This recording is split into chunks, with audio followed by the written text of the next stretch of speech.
Hey everyone, welcome back to At Your Own Pace, the show for runners who are showing up however they can on whatever week life is handing them. I'm Mike, and whether you're chasing a Boston qualifier, your first 5K, or just the next mile, you are in the right place. Every Monday, we open with a little real talk about my week on the run, and then we sit down with someone whose story is going to leave you a little bit more fired up than when you press play.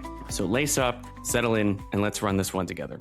You may notice that if you are watching the video version of this, that I am currently not at home. I'm in a hotel room. Why, you may ask? Because tomorrow I'm running the Brooklyn Half in New York City, and I did not feel like traveling over 2 hours in order to get to the starting line. So I grabbed a hotel in New York City in order to make it easier for me to get there, not have to wake up super early. My wave starts at 7 a.m. And those of you that know me know that I am not a morning person, so I'm not looking forward to this. But this is also a race that I've been pretty scared about. So by the time you listen to this recording, the race will have already happened, and we will discuss how that race went next week. So hopefully all goes well tomorrow. It's been a race that I've been a little bit afraid of because of everything that's been going on with my training or the restarting of my training since Boston's over, and I've kind of jumped into Chicago Marathon mode now with about 4 months to go before the race. And yeah, we'll see how the race goes tomorrow. Don't necessarily have a goal. I have a range of a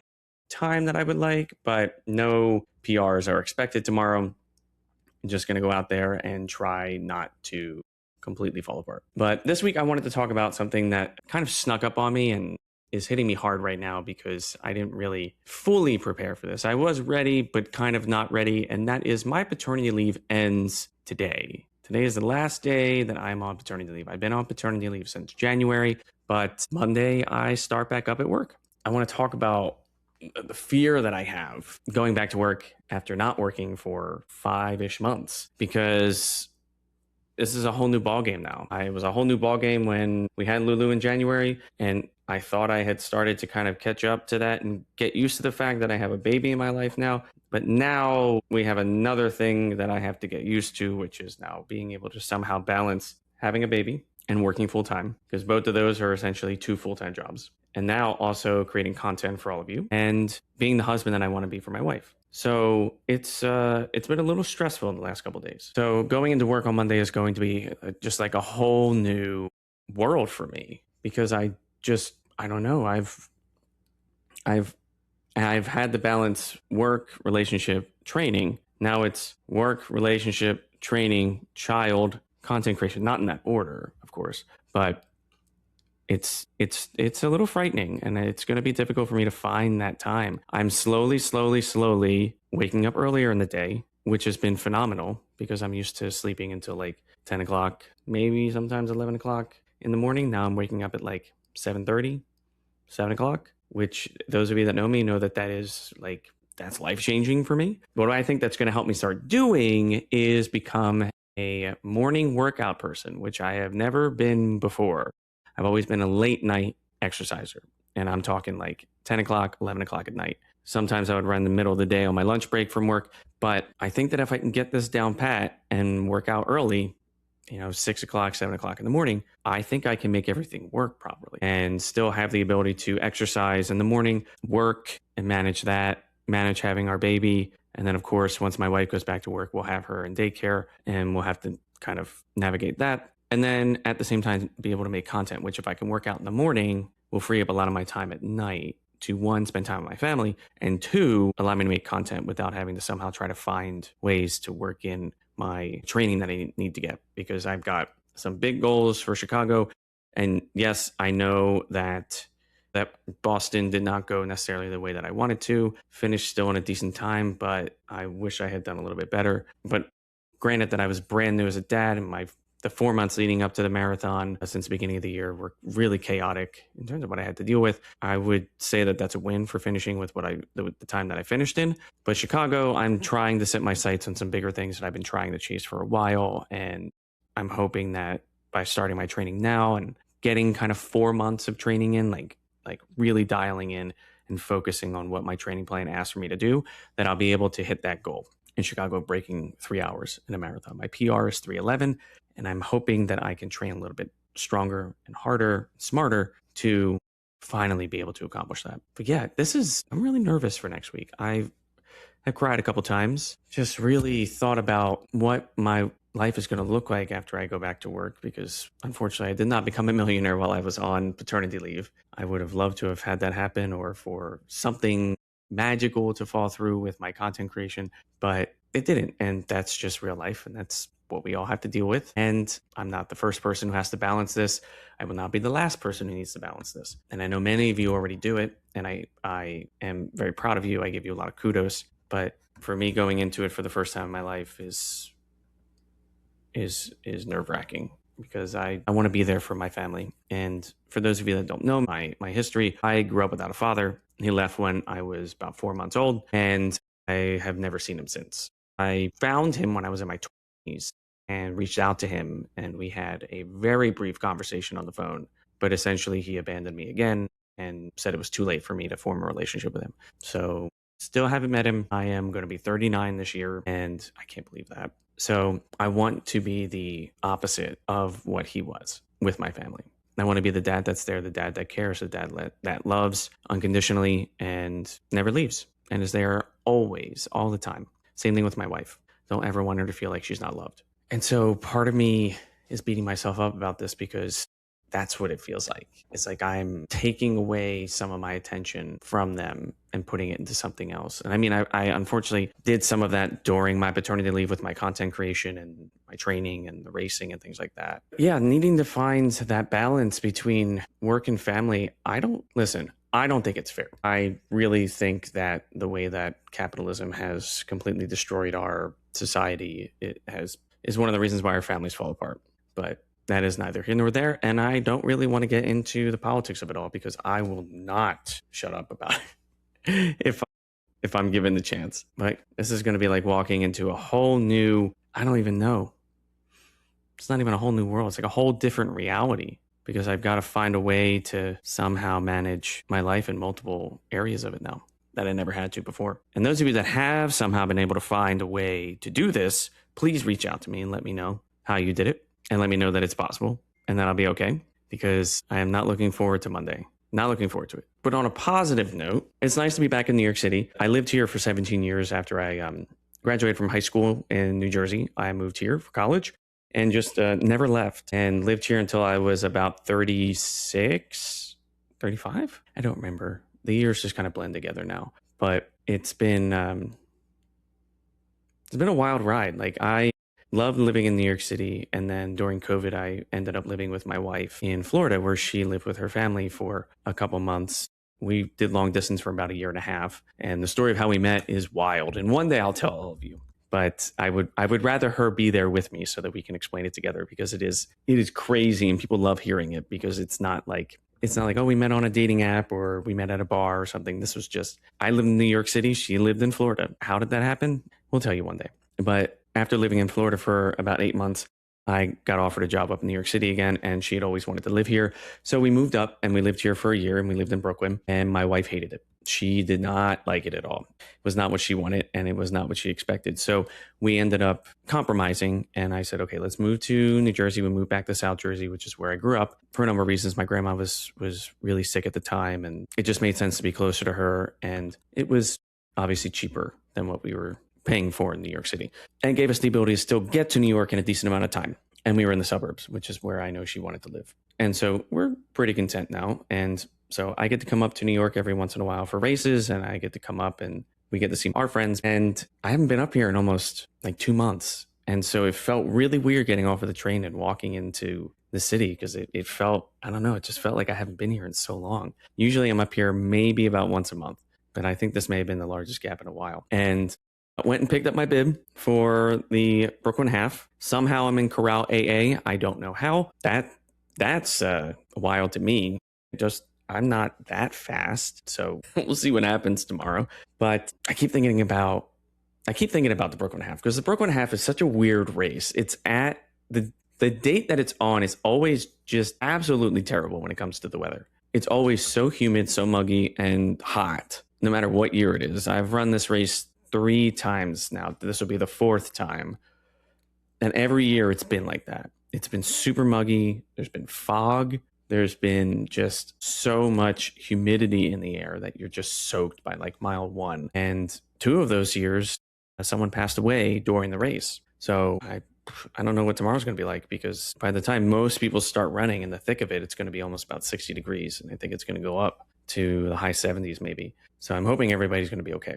But last year was really funny for me because I was working in Georgia. I was in Georgia for my job and flew up to New York City to grab my bib for the race, and flew into JFK and got an Uber from JFK to downtown Brooklyn, which for the past couple of years has been where you picked up your bib previously, which is very far away if you're looking at the distance between JFK and downtown Brooklyn, which is right by the Brooklyn Bridge. And so it was supposed to take me about an hour, hit a lot of traffic. And at one point I kind of lied down in the car because I was exhausted, but I had my seatbelt on. And every once in a while I'd hear that beeping that you normally would hear from cars when they get too close to you, the safety beeping. And at one point it didn't stop. And I just thought to myself, we're going to hit something. And we did. We hit one car who hit another car. So we had a 3-car pile up in the middle of the Shore Parkway. And it was ridiculous. Like I couldn't believe this had happened. It was in the middle of the highway. I had planned on getting my bib and going back to my office to continue working. And that obviously did not happen. The cops came and they were like, do you want anybody to check you out? I felt fine at the time. So I said, no, I just want to get out of here so I can go to work. The Uber driver told me that he canceled my ride, which thank God, I would have hoped you would because of what had happened. And I left the highway. They actually closed an exit off for me to walk off the highway. I got to downtown Brooklyn finally after like an hour and a half of walking and taking the subway. Picked up my bib. I decided to get myself a hotel that night because I was like, I deserve it after what just happened, and kind of dropped myself off and then just kind of walked around the city and did my thing and went to go to my karaoke bar and spent some time with my friends. And then as the night kind of ended and it was like 10 o'clock at night or something, I walked back to my hotel and I started to get just really dizzy and out of it. I felt like I was like in a whole different universe. I thought it was just because I was hungry, so I tried to stop and get something to eat, but it just wasn't working out. So I just walked back to my hotel and went to bed. But I felt super dizzy. It was very difficult for me to like stand up, and I had a migraine. I just thought, this is just me being tired, and I get migraines every once in a while, so I just tossed it off to that. Woke up the next day for the race and still felt like kind of nauseous and like I kind of had a headache still, but I was like, I just need to eat something and then hopefully I'll be okay. So I got to the starting line. We started. I was great for like the first about 2.5 miles, which is when you, for those of you that haven't run the race before, you basically run on the outside of Prospect Park, which is the big park they have in Brooklyn that you run around in the middle portion of the race. You run up the outside of it and then back down the outside of it before you enter the park. And I want to say by the time I got to the entrance to the park, I thought I was going to throw up. I was so nauseous and felt so sick, and I couldn't understand why. And that's when it kind of hit me that I think I was running this race with a concussion. And so I call my wife. I'm walking at this point, and I say, I think I'm just going to get to the top of this park, because you do one big loop around the park and then you head south all the way to Coney Island. I think I'm just going to get to the top of this park and just keep going and leave and DNF my first race. So I got to the top of the park and felt okay. So I was like, all right, let me see how I feel at the bottom of the park. Finished the loop of the park, got to the bottom and was like, well, I'm here already. I've only got about 4 or 5 miles left. I might as well finish. So I ran the rest of the race, which is just kind of a straight shot to Coney Island. Finished in like 1:37, which I was really surprised by. But I was so out of it by the time I was done. I got my medal and I was just kind of like, where am I? What am I doing? Went back to my hotel, got everything situated, went back home. I took the train from Penn Station to New Jersey for my wife to come pick me up. And the first thing I do when she picks me up and I get in the car is I throw up all over the ground outside the car. We go to the ER, and that's when I officially find out that I have a concussion. And it just kind of like steadily got worse and worse and worse and worse as the day progressed. And it hit me out of nowhere that night. I was unprepared for it because I thought that I was fine. And the funniest thing is the doctor came up to me and said, what in the world made you think that what in the world made you think that it was okay to run a marathon with a concussion? And the first thing I said to her was, well, technically it was a half marathon. And she just looked at me and then just kind of was like, oh my God, I cannot believe this person. And so I was there for a couple hours, took some medication for my migraine and everything. And that was it. So I keep telling myself, hey, I might not be in like the 100% best shape right now for this race, but at least I should be better than I was last year. That's a plus. There were no car accidents so far since I've gotten here. And knock on wood, I think that's wood. It stays that way because I would very much like to not get into a car accident again while I'm up here for this race. But the race is tomorrow. I have to wake up at like 5:30, probably 5. Oh my God. Really? Oh, sorry, guys. I'm thinking about this in real time as I try to come up with logistics for tomorrow. My God, I really am going to have to great. All right. Well, we'll see. We'll see how it goes. Like I said, I'm not expecting any PRs tomorrow. I'm just going to try to go out there and do the best that I can and see how it goes. I'm also going to be wearing 3 watches because I've decided for some reason, nobody told me to do this. No one said that they needed this, but I'm going to be doing a comparison video on the Coros Pace Pro, the Garmin Fenix 8, and the Suunto Run, because there are 3 different watches. They all do kind of have 3 different sets of features. One's more of a basic watch. One is, I want to say, more of an intermediate watch, and the other one is an advanced running watch, just to see how they all do and be able to share that with you. For those of you that are still thinking or trying to figure out what watch you want to buy based off of your budgets and based off of what you want it to do. So that'll be a lot of fun too. I've never worn more than 2 watches at once, so I don't know what it's going to be like to wear 3. I know I kind of rambled during this segment, but really just to kind of wrap it up is I'm nervous for next week because that's when I start work again and paternity leave ends, and finding a balance between work and life is going to be very difficult. And the Brooklyn Half is tomorrow and I'm a little nervous for it, but not expecting anything spectacular to happen. But I'm so excited for you to listen to the interview that I did with my guest for today, whose name is Mary. She goes by marathonmary79. She is a 6-star finisher. She is a pacer, and she is a teacher and a 17-time marathon finisher. Not only that, but she was chosen as one of 5 teachers by TCS to run the Sydney Marathon for them. So major hats off to her for being chosen for that, because I know that was probably not an easy thing to be selected for. I talked to her about the love of running, the perseverance that is necessary in order to get through not just the World Marathon Majors, but through 17 marathons, and what keeps her going. Because from experience, completing the World Marathon Majors can make you feel a little lost when you're finished, because you don't know really where to go after that, especially if you worked for years to complete that goal. So finding what keeps her going and how she stays engaged and excited about the marathon world and the races that she signs up for is something that I think many of you will identify with, and will help you in your own running journeys. But before we get to today's guest, I want to take a quick break and talk about our sponsor for today, which is For the Run. For the Run is an incredible clothing line that makes apparel for athletes of all shapes and sizes. They are a huge social advocate as well, raising money for different charities, donating apparel to runners who are going through tough times, or to other members of the community, female runners, supporting mental health, supporting different community causes. For the Run is more than just a running apparel company. They are a force of change and a voice for advocacy in a world that I feel like needs it so desperately right now. And I am a huge fan of their clothing. Several of their World Marathon Major singlets that they make every year, and I've worn several of them for the races themselves. And not only are they super comfy, but they also leave me unchafed, which is wonderful because I have a massive issue with chafing.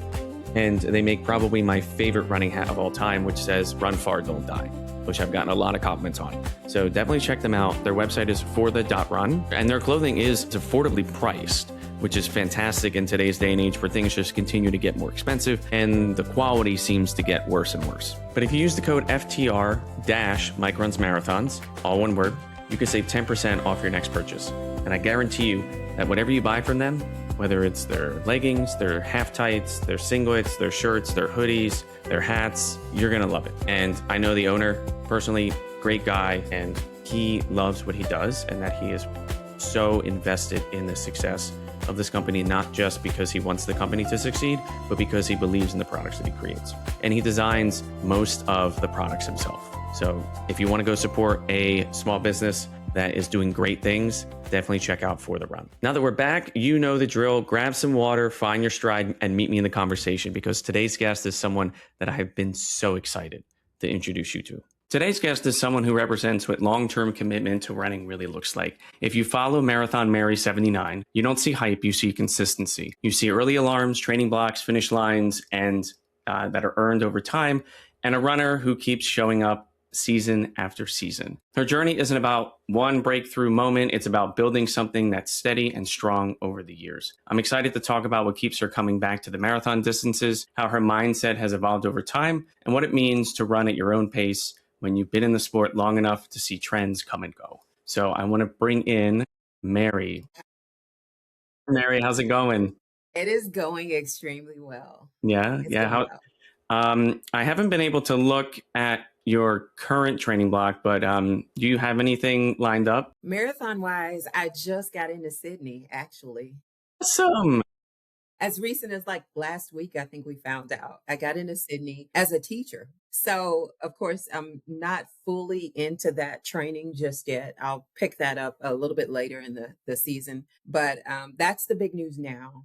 Right now, I've switched over and I'm doing a High Rocks. So, I'm getting ready for the High Rocks Houston here for next month. So, that's That's kind of where awesome. I am. I've seen so many runners decide to get into high rocks. It's so weird. It's just becoming like a thing now. Kudos to everybody who does high rocks. Like I see people doing it and I'm like, I would die.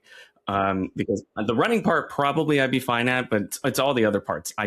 It's too much for me and too fast, and I probably would burn out really quickly. It is a lot. It's a lot, with the burpees and the wall balls Yes. and the squatting and there's a lot to it. I mean, it's a really intense hour and a half, hour 45 for me, to get it done. And the running is actually the rest, believe it or not. So during the time that we're running, that's kind of a rest for us because that's where we live is in the running phase. That is one. But the rest of the stuff is intense. It is. I hate burpees. I hate burpees with a passion. So I do too. how did you get into Sydney? Is it a charity? Did you get in with the Abbott thing? I did not. So you know what? There's a group called TCS Data Teachers, Okay. and they actually give out so many registrations for New York, Chicago, and now once you get into the circuit, you have the opportunity to do Sydney, Boston, or London. So I got in as a teacher, believe it or not. And it's a really cool perk. I think I was very excited about receiving it. Yeah. But I love the fact that they do open the door for teachers to be able to get into some of these races, and they're really good about showing the value of teachers through these programs, and I'm glad about it. So that's how I got in. That is awesome. I used to be a teacher. Unfortunately, I'm not anymore, so I can't jump in on that. But Okay. I can't wait to talk about it some more as we get through the episode. Talking about this latest marathon, I want to jump back all the way to the first marathon. Take Okay. me back there. What do you remember most about kind of who you were at the time, what it went like, and kind of what you learned? Okay. I will tell you, my first marathon was at Disney World, and it was in 2020 when we were just about to go into the pandemic. A few years before, when I first started this run journey, I never could have imagined it would have turned to races. I started off as a person who suffered from anxiety, and my doctor was a marathoner.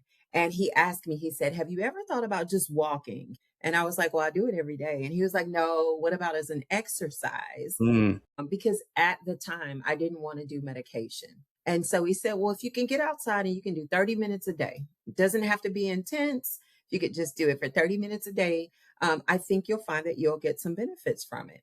And so one of my friends, I told her about what he said. And one of my friends suggested that we do this Couch to 5K program with Black Girls Run. And so I went out there and it was my first time really like committing to something big in terms of like exercise.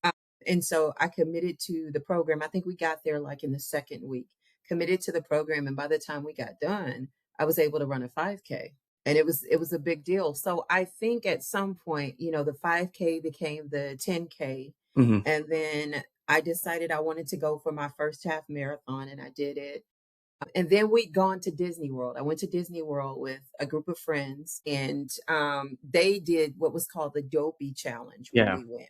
I think I just did like the half and maybe the 5K. And they did the Dopey challenge. And I thought it was the most incredible thing I have ever seen. I mean, besides the fact you get 6 medals, I thought it was so like cool the way they could do the 5K, 10K, half and full. And so in my mind, I said, one day I just want to do the full. I want to go back to Disney World. At the time, I could never envision being able to do Dopey. Like that was just crazy to me.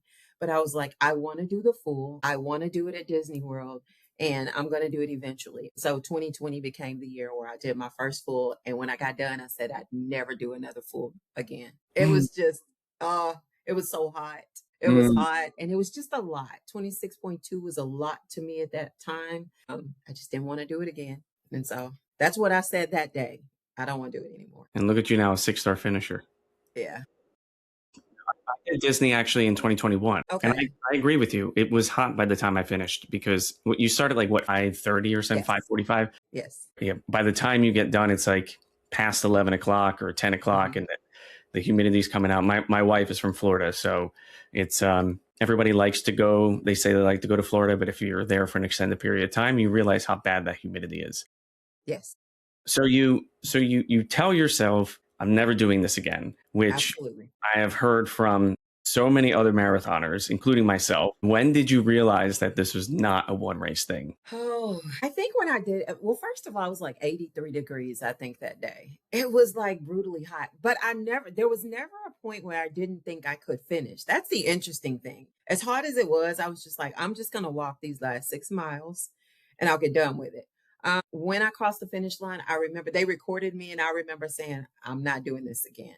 But I think what ends up happening is there's this runner's high that you're on, and then you're on social media and you see all these people that competed and they did the full distance. And then you saw all these people who were dopey.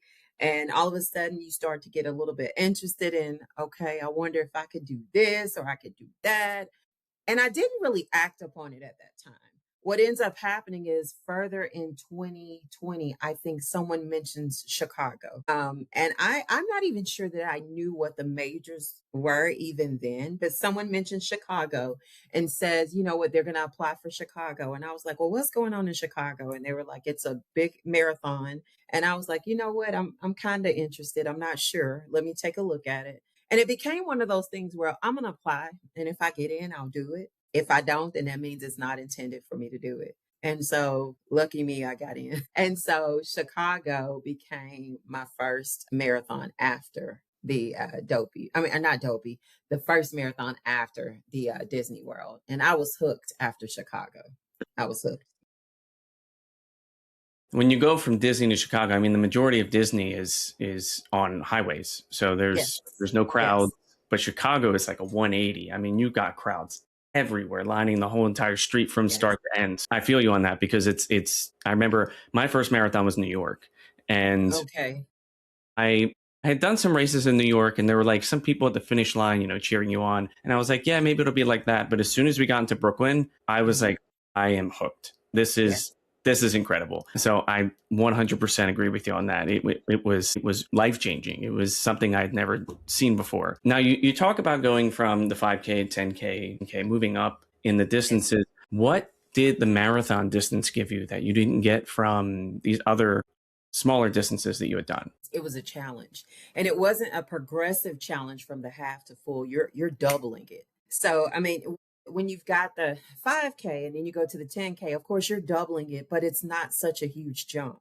Going from that half to that full pushed me in so many different ways. Like it was a test of resiliency, it was a test of commitment, it was something that I realized not very many people did. And so the progression from the half to the full, and I have to be very clear, this is probably a 3 or 4 year difference from when I do my half and my first full. Like it took me a second to get there, but the process was it was challenging. And there's something about challenging circumstances that I really like, especially when it comes to this sport. I embrace the challenges. And so, going from that distance to the full was a big deal for me. And the process is what kept me going. I enjoyed the process. The getting up, believe it or not, I enjoy getting up to see, can I do a 19 miler?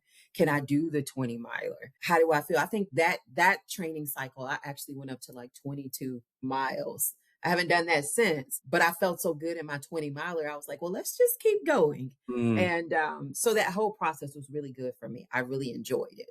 I enjoyed the process. that is awesome. And kudos to you for enjoying those 20-mile training runs because there are Not times where I'm anymore. no. Um, so you learn, so you like the challenge of the marathon. Yes. As you started to do more of them, you've been in the sport for a while. 2020 was your first marathon. It's been about 6 years. So you've seen a lot of different seasons in your life of running. Things have changed dramatically. I know for me, my first race ever was 2019. I was able to sign up like a month before, and now these races sell out in like 10 minutes. Yes. Yes. And as you pointed out with your training, you enjoy these longer runs. Well, you did. What kept you consistent when, things may have gotten hard? I had a coach. That coach kept me consistent a lot of the way. And I think it's, some people operate without a coach. I think for me, the coach was really a big part of my process. I brought in my coach, I think it was in 20, we started working together in 21, I think it was.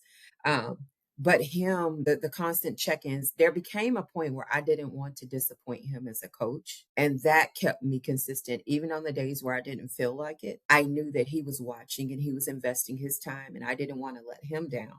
But also I have three daughters who watched me and who actually was learning how when you set a goal, you have to work towards that goal. And it was important that they saw what it means to stick to something, be consistent in what you're doing. So knowing that people were watching, not wanting to let people down, but also within me, just wanting to see myself do extremely well, I stayed committed to it. I stayed committed. Wow. I mean, that's really inspiring to want to show your daughters what it means to be perseverant and resilient in the face of massive adversity because not many people run marathons, as we know. Yeah, absolutely. Now, as you move through your marathon journey, how do your relationship with pace change over time? So it's interesting because um it goes up and down. Case I race them. I race them as much as I can. But now it's gotten to the point, with the exception of a few fulls, I pace them. So I've paced, I think last fall I paced like three or four halves and fulls. So it's kind of gone from me being committed to really trying to work towards my pace to now working with others and not really worrying about my pace. When I just ran St. Jude in December. It's interesting because right before I ran St. Jude in December, I ran Marine Corps. Well, I'm not considered a fast runner, but I ran Marine Corps in 448. But then I turned back around and I paced St. Jude at 540. Mm, So there are definitely moments where I lock into my pace, but then there are moments where the pace just doesn't matter. I think I get more enjoyment out of pacing and helping people to reach their goals and helping them to finish the marathon than I do with trying to finish my marathon and get a PR. yeah. Um, Yeah. I mean, I give a lot of credit to people who pace because that it's not only you doing the race itself, but you have a responsibility. And if you don't do it, you have, potentially hundreds of people who you have let down and they have not achieved what they wanted to achieve. So that's a lot of stuff on your back to yes. carry as you're going through 26.2 miles. So I always give a huge shout out to pacers. I've thought about doing it someday, but it's the stress of like all of these people making sure that I I'm am. counting on you. I think with me, one of the things that I've learned about pacing is what I get enjoyment out of is watching people finish. When you pace the 540, 545, 6 hour groups, you're going to get a ton of first time marathoners. And so, with a lot of them, you're having to get them through all of the different feelings throughout 26.2 miles. You're helping them settle the nerves, and then you're trying to help them get to the halfway point, and then you're trying to help them work through, when they get to that point where they are hitting the wall, and then trying to bring them over the wall. Because for many of them, they haven't gone over the 20-mile run because 20 is where they cap in their training. So the 21 through 26 is it's a different area for them. And just trying to help them get through that and then watching the emotions flow when they cross that finish line for the first time is so enjoyable. And it's part of what I think keeps me coming back to the pacing jobs. It's just an incredible moment. but it can be, I can see where people might find it to be a lot of pressure, but I definitely enjoy what comes from doing it. I didn't even think about the fact that there would be a lot of first time marathoners there. I mean, I get emotional whenever I see people cross the finish line. I can't even imagine carrying all of these people to completing their first marathon and watching them all collectively just realize what they accomplished. I would be a mess. I would just Yeah. be, I'd be sobbing. Yes. Yes. So, Lots of hugs and tears. And yeah. And yeah. then you remind them, but you did it. Like I didn't do it. I ran with you, but you did it. You did Mhm. the 26.2. You did. Exactly. Exactly. So your goals obviously are different now than when you began your marathon journey. Can you just kind of go into a little bit more detail of when you first started, what were your goals and now kind of what are they now? So starting off, the first goal is just to finish. And then the goal kind of becomes to run it better, to run it smarter. I think in 2020, I was just looking to finish. I think that there was a point where it changes. So in 23, I took on the big three. I did Berlin, Chicago, and New York all back to back. And each one of them had a different goal. Berlin was to go over and run my first international race and do pretty well. I did okay in Berlin. Then I turned around and I wanted to go to Chicago and I wanted to PR. Like there was no question about it. I wanted a PR in Chicago. And I didn't get it. So I went from being happy, excited, ready to take on the challenge to being a little bit disappointed because the PR didn't happen. And then I had to turn around a month later and I had to run New York. New York's goal was to just finish and finish well. This was the third marathon in 6 weeks. This was a huge challenge for me. New York was by far the hardest marathon that I have ever ran. It was challenging. It was challenging physically, but it was also challenging mentally. And so that whole entire segment of my running was different, but it pushed me in a way that I've never been pushed before. And so my mind set shifted after 23. No longer was some of these races I went in and I just wanted to be strong. Mhm. And I had to learn in that moment or during that time period that if I don't get the PR, it's okay. It's okay. You're not going to PR every race. And I have found that the PRs come when I'm least expecting them. And so when I was able to shift my mind, that's a part of the process as well, being able to adjust to the ebbs and flows of this whole marathon journey. And so that part has shifted. And to now in 25, when I go into 25, I'm running Tokyo and I'm running London. London will be my sixth. But I go into Tokyo, have prepared for a PR. I've had a strong training season. And I'm in Vegas right before we're flying into Tokyo and I fall. Oh, I take a hard fall in Tokyo. And so I go in and, I'm kind of hurting and I run Tokyo. We get it done. It's not bad, but it's not the best. And then I literally have to go and see a doctor. And I am sidelined for about almost a month going into London. And I can barely run. My foot is hurting pretty bad. And so the doctor tells me I'm going to clear you to run London, but as soon as you come out, you're going to run in a boot. You're going to be in a boot and you're going to be down for at least 6 weeks and then 6 weeks of PT. So now I'm going into what is probably the biggest race of my life because this is number 6. I have not been able to run for over a month. So my goal changes now. Now it's just to finish and not further injure myself. And we get it done and I do go in the boot. So it changes every time. It's a different thing. And so I have to go through the recovery process and then I get to Marine Corps and absolutely nail it. So it's just different. Every race is different. And just trying to go along with it has been interesting to say the least. I can't even imagine getting ready to go to Tokyo and falling and having that issue, especially with the time limits that they have in Tokyo, because they're Absolutely. very like, oh my God. Yeah.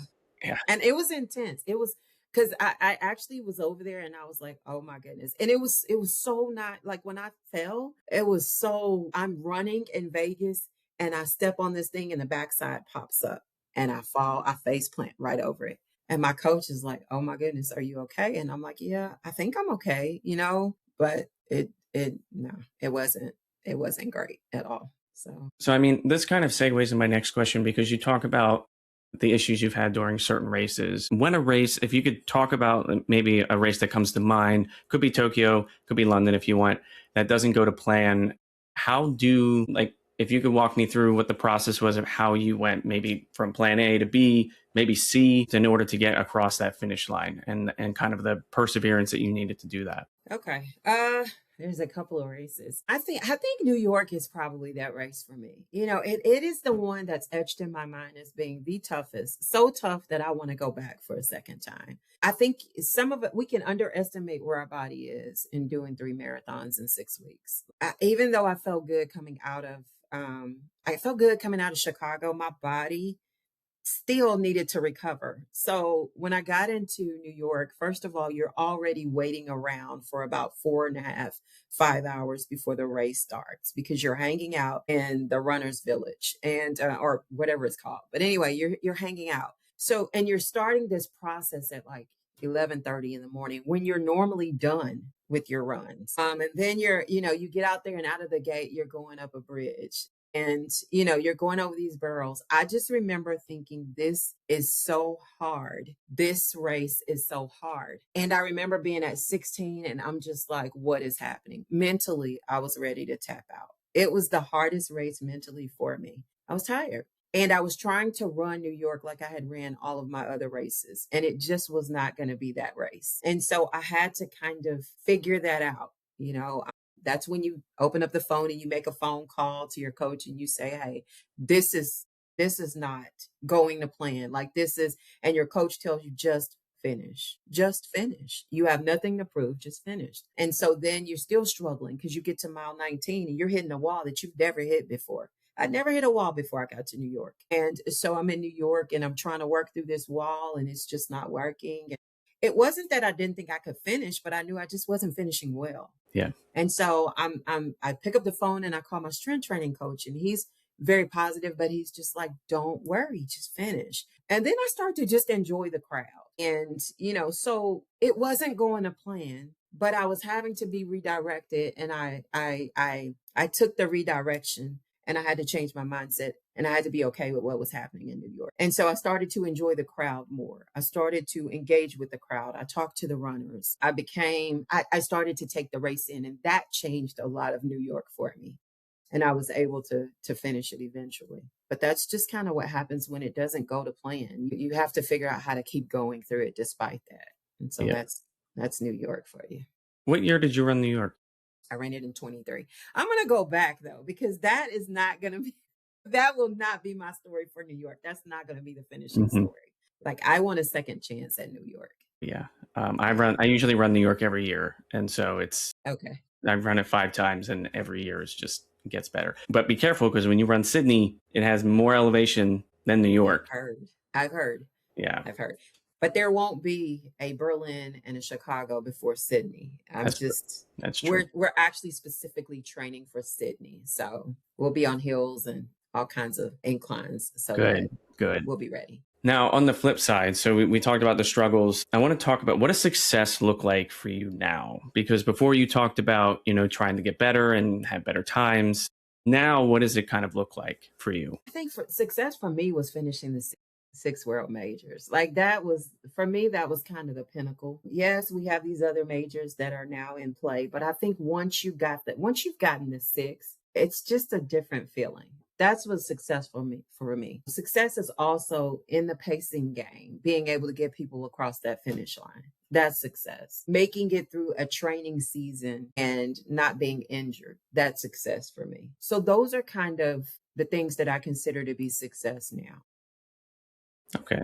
Yeah, I mean, I completely agree with you. I mean, people like to think that a marathon is just the race, but Mhm. it's 12, 14, 16 weeks before that is when it Yes. starts. Yes. Like people that I think that somebody described it to me as like a marathon is hundreds of miles. The race itself is just the last 26.2 of the marathon that you're doing. So yeah, being able to get through that entire training block is something to be very proud of, especially when you're uninjured, because my training block right now for Boston is just not going well. But I have complete faith in you for Sydney, and I think you're going to absolutely crush it. Thank you. Same for you in Boston. Yeah. We're going to do our best. Yeah. Now, you talked about something important at the beginning of why you started running. Yes. with your anxiety and things like that. I kind of did the same thing.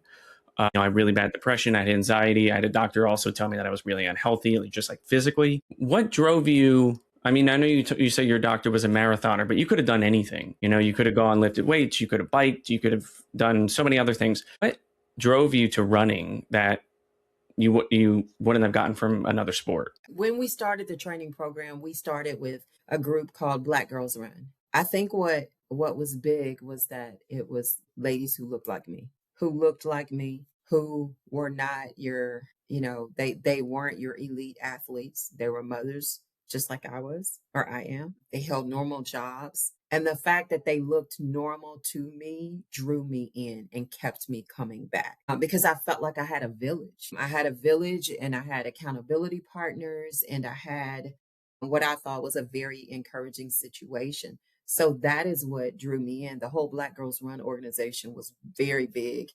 They were a huge part in my getting started with the running as well. And that organization really, really encouraged me to keep going. And so that's how I got in and I kept going. Do you still run with them, or? I do. I do. I run with BGR. And as you know, we're a national organization now. And so, yes, I'm very much still connected with BGR. I run with BGR, and then we have my local group, which is the 501 Soul Runners. That's the co-ed group. So that's both groups. But then BGR, of course, that's an all girl group or all women group that I Okay. run with. So the Yes. thing that drove you to running was it your friend who was like, let's do this couch to 5K, and it kind of expanded from there. You fell in love with just being around these people and then seeing what running helped do to Yes. everyone. Okay. Yes, absolutely. When we were there, I remember the very first day that I went to the BGR Couch to 5K program. There was a young lady by the name of LaFay. I always make mention of her. And we were on a track and she would just run and she wouldn't stop.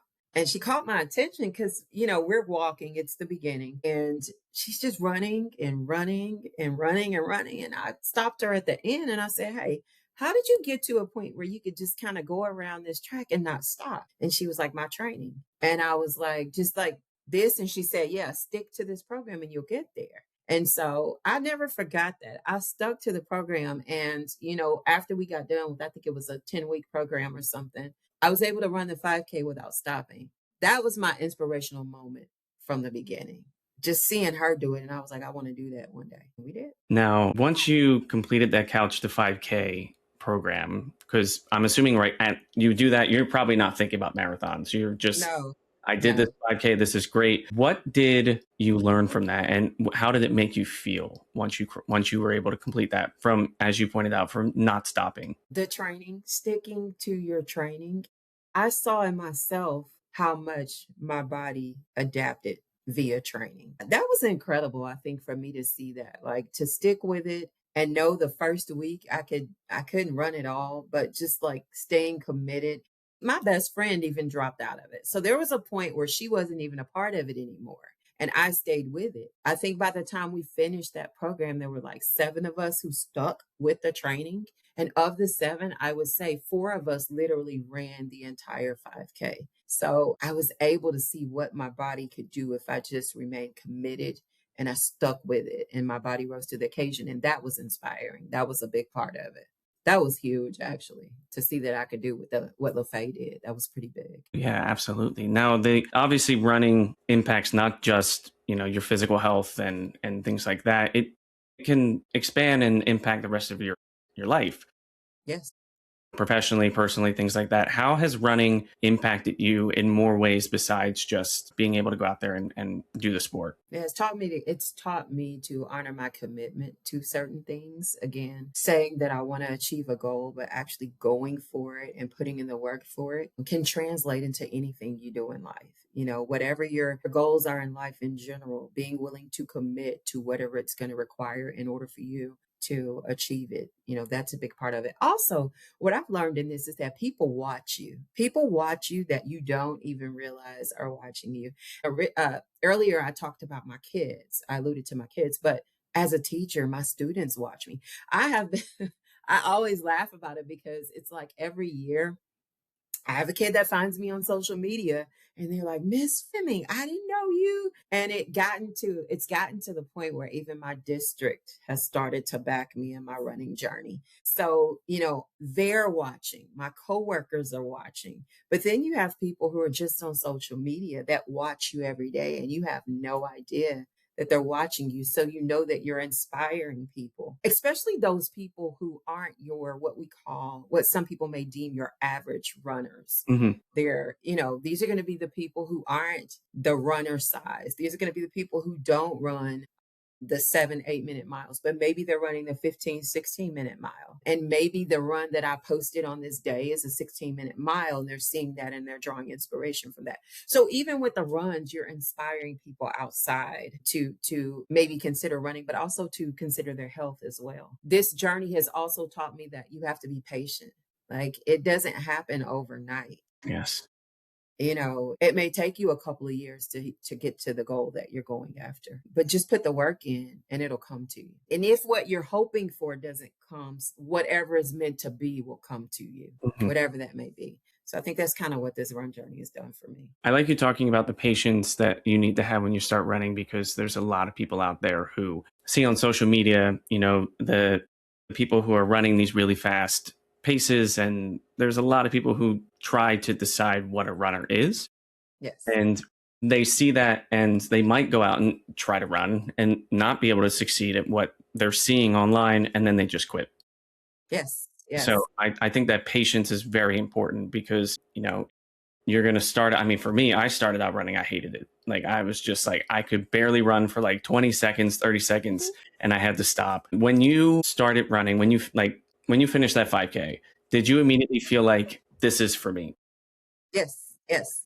Yeah, yeah. I felt like this is it. Let's go. I did. Now, I wasn't necessarily thinking about larger races or whatever, but I knew that if nothing else, I like this part. I like the 5K. Yeah, I felt like this is definitely going to be my zone. I used to play basketball in high school and I used to dance as well. So I used to be an athlete. I didn't like running then because running was like line drills then, but it felt good to be able to do this. And so once I did that 5K, I said, this is going to be my thing. This is what I'm going to do.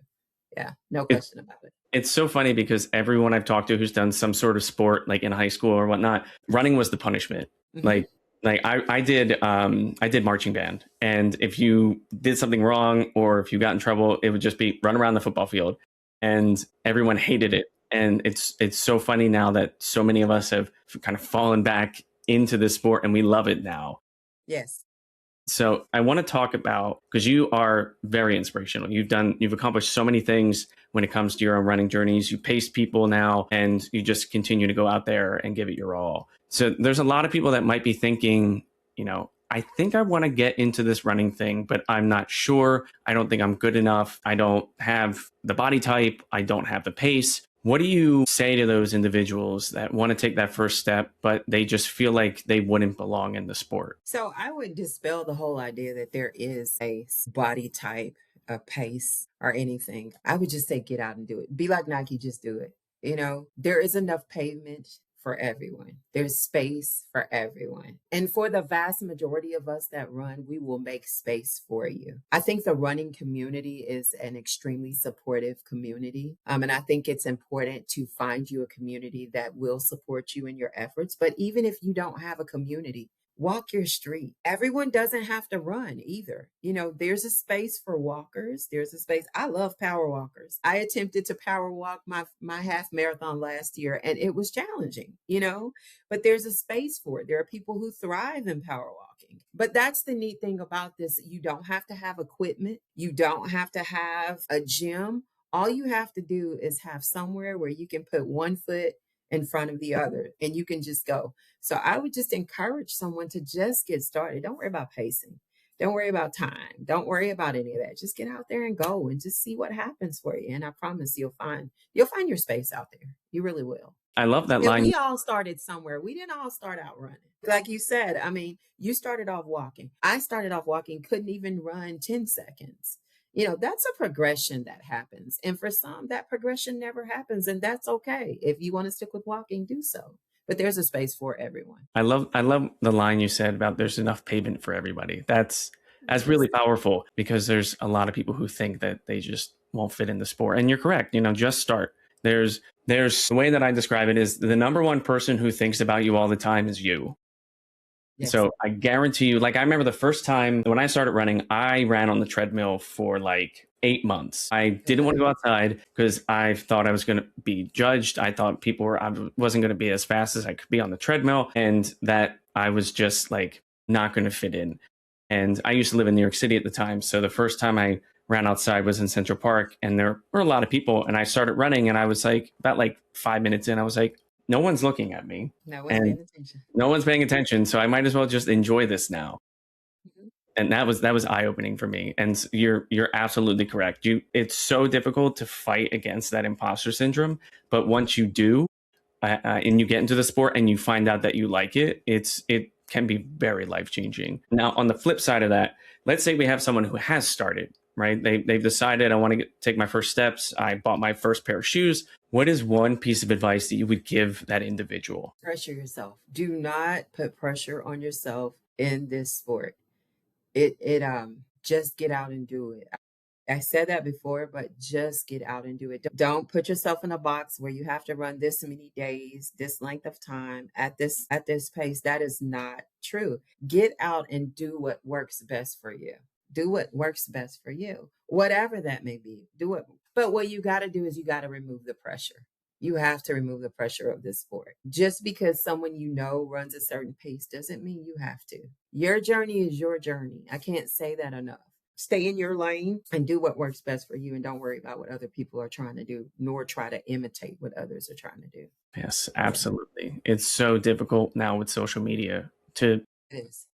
do that. And so being able to take a step back and try to plan for yourself and do your own thing is very important, or else you're just gonna either you'll injure yourself or you'll just fall out of love with the sport, and that'll be it. And I tell people, someone once said to me, don't forget, people in their social media channels, that's their highlight reel. That's not every moment of Hmm. what's going on. Yeah, you see this person's amazing moment, but you didn't see the things that happened prior to that moment. So please don't compare yourself to what's happening on social media, because it's not a true depiction of what's happening in everybody's life. Yeah. It's not.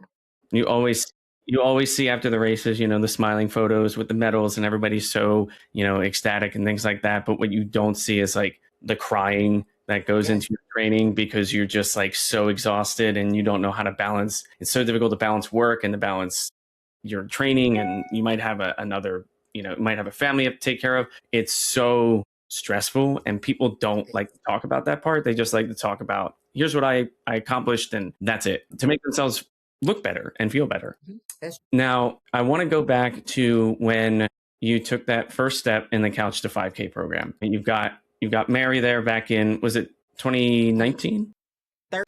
Couch to 5K was like 13, Oh, 2013. 2013. Okay. Yeah. So it's 2013.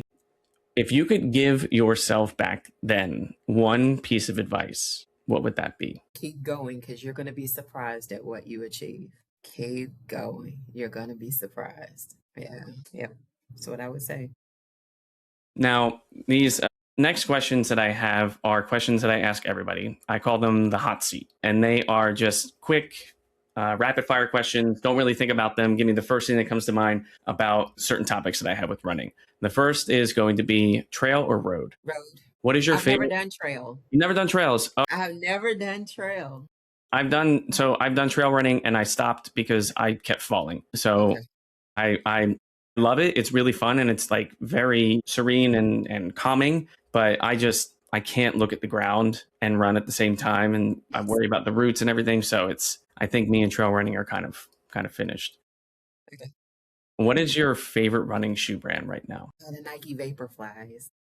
The new ones, or I haven't tried the fours, but I have the threes, the twos, and the originals. okay? Yeah, I love them. I love them for distance. Yeah. I just bought the fours, and they're pretty good. I like them. Okay, so I have to check them out. Now, do you prefer early alarms or late runs? Late. Same. I'm an evening runner. Me Yeah. too. Me too. On your long runs, do you run them solo or with others? Solo. Yes. What is your favorite post-marathon meal? Post-marathon meal, probably still pizza. Mm, Yeah, That is a pizza good, will be it. that is a good choice. I had that actually after New York last year, so I feel you on that. Um, on your long, easy runs, do you prefer music, podcast, or silence? Ooh, music, probably music. Yeah. But I've gotten to the point where I can do silence as well. I respect anybody who can do that because I just can't. I know Yeah, that the Marine Corps marathon, right, is no headphones, right? yeah. I don't know if I could ever run that marathon. I think pacing has done that to me to where now I can do it without the music because you don't have music on when you're pacing. Yeah, I think that's why I can do it now because originally I couldn't do it, but now I can run unplugged. I can, but I prefer music. yeah.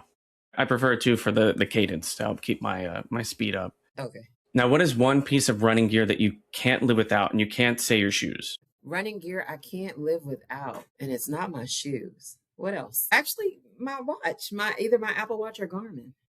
Yeah, yeah, gotta have it. Oh, I know you're running Sydney this year, and it might be this, but what is your dream race? Cape Town, Africa. Yeah, I want to do it. Are you going to go for the 9-star medal? I don't know if I want to do Shanghai. Mm. I'm not sure about Shanghai. Now, if you could run that race with anyone, who would you run it with? Yogi, yes, but he could run it twice by the time I get done. Yeah. By the time I get He after pays that. he pays someone in I forget what half marathon it was recently. It was in Asia, but he pays somebody for 2 hours for the half marathon. So I mean, if he can pay someone for 2 hours, he can run with you. Yeah, maybe so. Yeah. Now these next two questions are just information that I gather from everybody that I interviewed, so I can just share them with others. But the first one is what I call the motivation library. If you could pick one quote or a mantra or a line that gets you through those tough miles, what would it be? One quote, it's a scripture. Oh my gosh. But it's she will run and not grow weary. I wear it on my band, on my head sometimes. That's one of them that I really like. Tell me more about that. She will run and not grow weary. It's the whole anxiety, how I got started worrying and how the running process kind of, helped with that. And not just in races will I run, but just life. I'll continue to run, but I won't be weary in my running. I won't be weary as I continue going. That's a big one for me. That's more personal, I think, than anything. Love that. Yeah. So that's a big one for me. That's great. I love that you wear it. That's so awesome. I do wear it. Yes. Now, I want you to picture yourself. Let's see. Let's picture Sydney actually.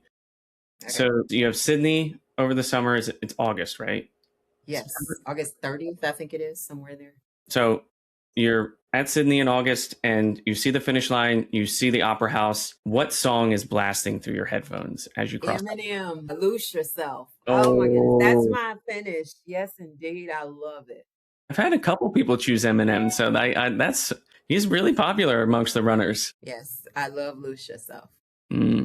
That's a good song. That's a good song. Yeah. Well, those are actually all the questions that I had for you today, Mary. I really appreciate you taking the time to come on the show and talk with me about your running journey. It's really inspirational when it comes to completing your 6 stars, and now it may be completing your 9 star, depending on whether or not you want to run Shanghai. But what stands out the most for me is the steadiness that you have. You talked about the anxiety and how running has really helped you when it comes to being able to stay grounded. And the way that you've stayed committed to this sport through seasons of growth, the challenges that you faced, and that kind of consistency that you have is really powerful, because it reminds people that running isn't about just one big moment. It's about building something over time, as you pointed out, with the patience that is required in this sport. If you are listening and you don't already follow her username is marathonmary79. So make sure you go ahead and check her out. Her story is proof that longevity, patience, and steady effort are just as inspiring as any sort of PR. So, Mary, I really appreciate you being on the show today. Thank you for having me. Just take care. All right, thanks. Again, I want to thank Mary for joining us today on At Your Own Pace. From starting back in 2013 with her first 5K to completing her 6-star journey to where she is now, being able to go and run Sydney and wanting to run other marathons and pace them, is something that I think is really inspirational to all of us. But I want to thank you all for tuning in to At Your Own Pace. I'm Mike Runs Marathons on all social media if you want to give me a follow. And I want to remind you that whether you're walking, jogging, racing, or just dreaming about getting started, Remember that you belong here at every pace. And until next time, I want you to keep running your story 1 mile at a time, and I will see you in the next one. Thanks. Bye.